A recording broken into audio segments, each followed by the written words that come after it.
Hey everybody, today I have a special guest. We with Black State of Mind, and we got a very, very special guest, Marcus Walker, Grindhouse Basketball. How you doing, my brother? How you doing, sir? A lot of people, they want the fame and they want glorification when they do, but this man, he does a lot in the background. Can you just give a brief statement on, how you got started in basketball and your beginning? My beginnings, I started when I was probably like 4 years old. So I guess that's where the platform was laid. My mom and my dad, and that I just took off from there. So you do a lot with the kids and in the community. Was that something that you always wanted to do? Was that like your strategy in game? Is it something over time?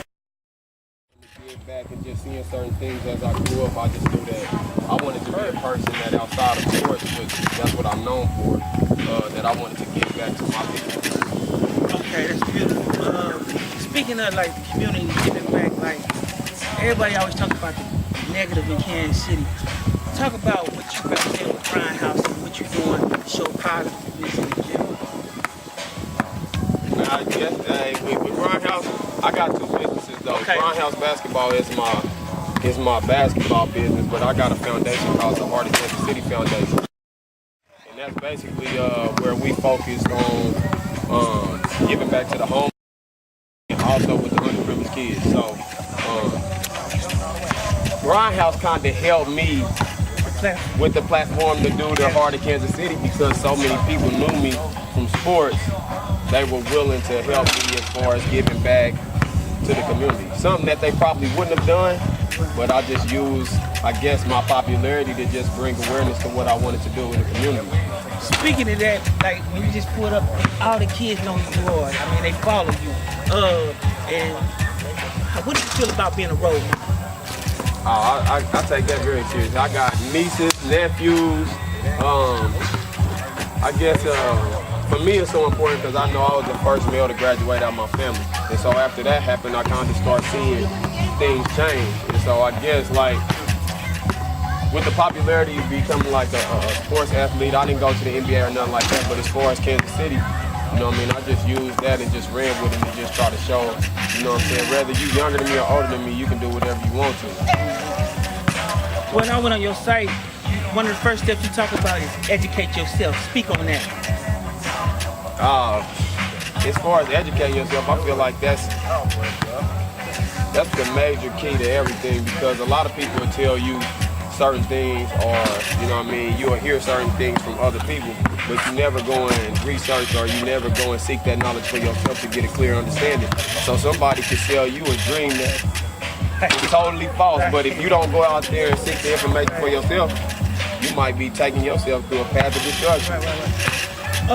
I know you're very health conscious. Can you speak more on that as far as like, because it's an epidemic like health, especially in the black community, so touch on that as far as like what you do as far as like training and trying to help people, because a lot of people think that they have to come to you out like being shaped black, white, Mexican.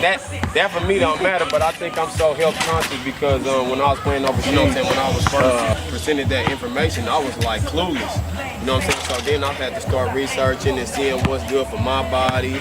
And it was just a whole lot of things going on. At first they was telling me they want to put a defibrillator and I just wasn't with that. So I just kind of, like I said, educated myself. I kind of started eating better and just trying to figure out what was good for me. And like you said, for African Americans, there's so much stuff that goes on with just our bodies that's different. You know what I'm saying? I was just like, let me go ahead and take my life into my own hands. Right. How do you feel about Kansas City as a whole? Because so much people, they try to put a negative stereotype. But I believe personally that it's a lot of people doing good, and those are the people I want to promote because the stereotypes make it seem like a lot of us is all negative. No, it's a lot of people like yourself doing good. So what message do you have to the people about like what you think Kansas City is, where you want to represent? Man, Kansas City for me is my home, it's my love, it's my passion. Like I done been around the world and seen a lot of things as far as talent and as far as like strong-minded people. I feel like we got that, but I feel it's a lack of support too. So when it comes to people saying like, all right, we about to have this 5K or we, come support my event, a lot of people will be like, well, it ain't mine. So I ain't gonna support them, I ain't gonna uplift them because it's gonna take away from what I'm doing. But as far as my mentality, it's like my plan that God got for me is already set. So me blessing somebody else is only gonna enhance what I'm doing. And it's gonna be one of those things where it's like, dang, that brother, you know what I'm saying, he support me. So you might not have supported me until that encounter or that situation, and then the next thing I have, you gonna come to. But so many people in Kansas City, man, they blinded. I think, like, you know what I'm saying, I get asked that question. I think the problem is we've been programmed to be like that. Oh, you gotta do this, you gotta do this just on your own. A lot of stuff, man, the most successful people have somebody bring them up. So I just try to be the person that, hey, tells it and then support at the same time, because I know where I'm trying to get to, I'm not getting there without no help. Speaking of faith, how has your faith in your God, how has that been instrumental in your life?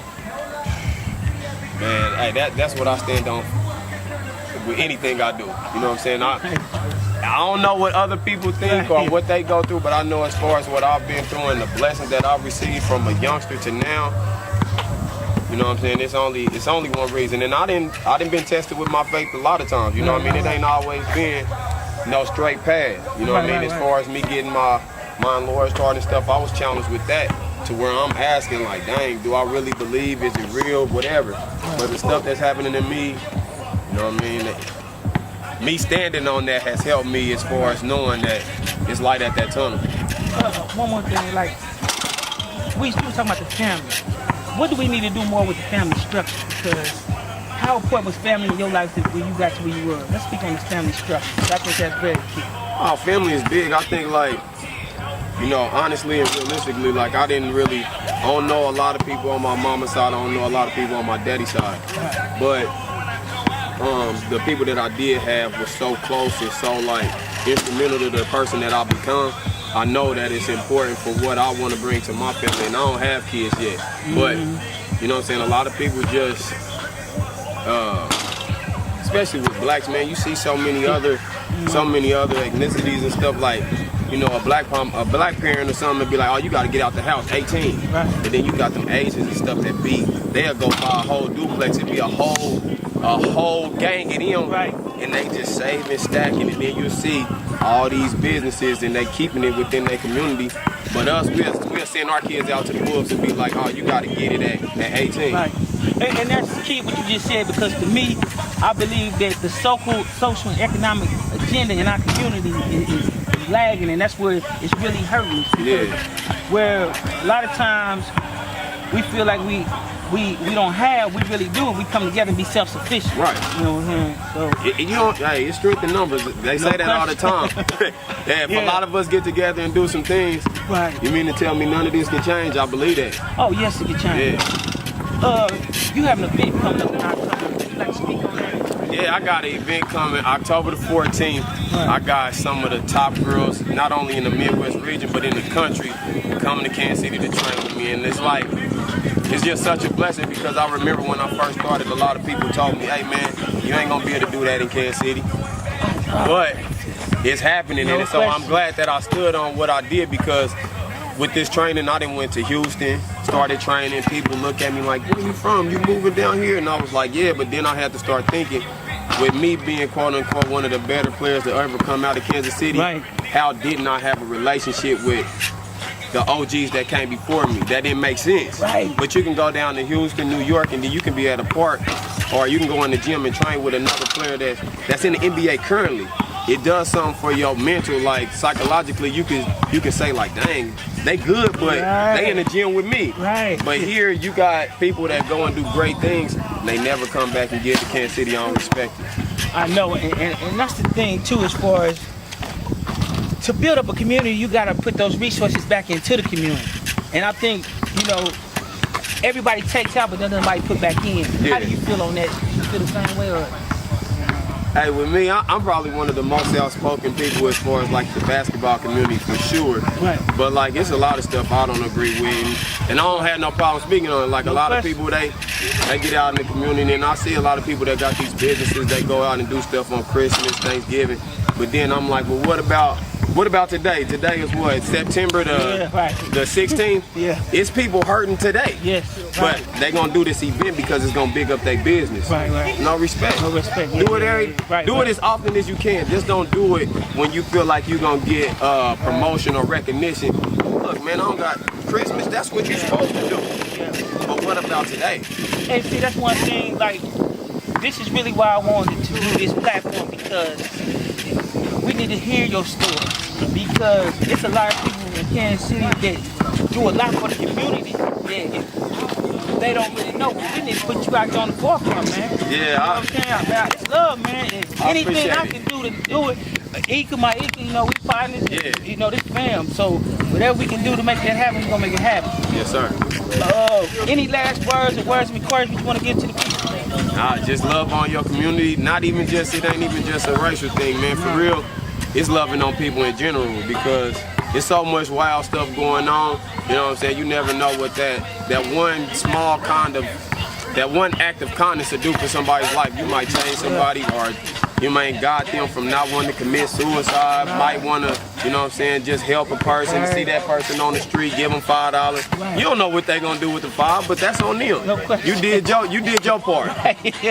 So yeah, I just want, hey, it's all about Kansas City for me. Hey, we need your information. Give a shout out. How they can get in touch with you and reach you. I'm on Grindhouse Basketball on Instagram, on Twitter. I'm Grindhouse BB. The Heart of Kansas City Foundation on Instagram, and you can just look up Marcus Walker. I'm pretty much everywhere socially, so check me out. Much love, y'all. Much love. Till next time. One. Thank you. I appreciate you, brother. That was beautiful. Yes.